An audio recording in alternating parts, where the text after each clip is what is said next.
loves. My name is Celicia, and I am the owner of Kaleidoscope Palace, and this is Palace Palaver, where I share some things that I'm excited about, some things that I think are interesting, or just some things that I am working on. And this week is touching on themes of loyalty and the controlling of narratives or the lack of control around narratives, and just staying in stagnated environments. I, of course, always encourage you to share your thoughts down below, and I will get right into what I wrote for you guys this week. I am loyal to a fault. In the past, I've held spaces for people in my life who have left me behind ages ago. I stayed in environments that no longer served me far past their expiration dates. I've catered to the needs of others who quite literally could not have cared less about mine. I'm coming out of a phase of my life where I had to allow myself to be separate from people and places that weren't serving my highest good anymore. If you can imagine, this was extremely difficult. The love I hold for the people in my life is unfathomable in its depth, so allowing God to bring me into this place of separation from these people I loved so much was painful.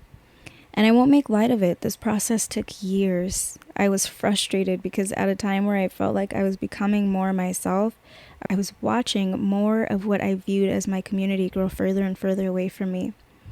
Ultimately, I hold complete trust in the divine plan.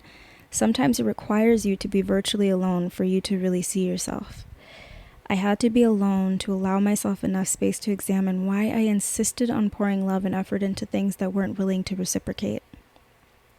Psychologists and therapists alike would argue some form of trauma response, and I agree, but I would like to simplify it if I could.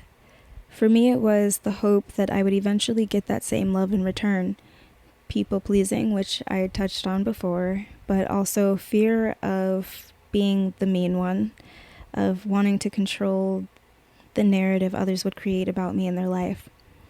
My lesson for this behavior was that despite my best efforts, I still found myself as the villain in the story of those I wanted to accept me. What I learned was that I'm not responsible for the narrative others create about me. I'm responsible to myself about the choices I make and how it shapes my reality and experiences. No matter how much effort you put into someone else, if they want to, they can always find something else to offload on you. Often people will take until there is nothing left. I'm not saying anything we haven't heard before, but recognizing this in my own experiences was very uncomfortable. Again, you hope that you get the love you give in return. My belief is that you always do, but it may not come from the same source you poured it in. I'm learning to accept that. To quote the great Nina Simone, you've got to learn to leave the table when love is no longer being served. In the past, I think what kept me at some loveless tables was fear of the unknown. Fear that I wouldn't find another table until I realized I actually had my own table. That I didn't have to accept less than what I'm worth, and becoming more comfortable with the reality that I am capable of providing the love I desire to receive. If I could give that to others, I could most certainly give it to myself. I'm not nearly as buzzing of a socialite as I used to be, but I count this as a gift. I have a better and more fulfilling relationship with the people currently in my life than before. These relationships are more honest, more fruitful, and I feel more seen than I can ever remember feeling before. Sometimes the work is uncomfortable, sometimes the work is lonely and draining and can even feel unfair, but I urge you to wait for the fruits. It's been my experience so far that it is always worth the wait. Hello.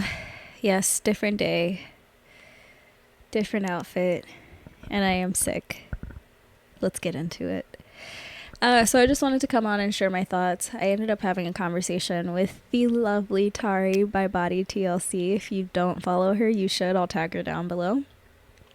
But along that similar line of being in environments that don't serve you anymore, and all of the reasons, excuse me, around why we might do that, or just other things like that. And what she spoke into me was that, like, it's by design. You know, the universe has something better for you, something else in store for you, and the discomfort is intentional so that you don't get comfortable in the space that you are supposed to move on from, which was everything I needed to hear about the work environment.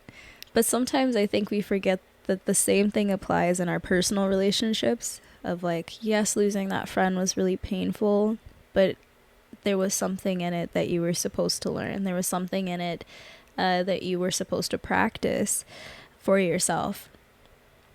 And reflecting on that has made me even more grateful, right? Like I spoke about the benefit being the friendships and the relationships that I have now are a lot more fruitful, or a lot more fulfilling, a lot more honest, because I have had a lot of practice in separating from things that didn't serve me, from friendships that weren't genuine, from relationships that didn't serve my highest good.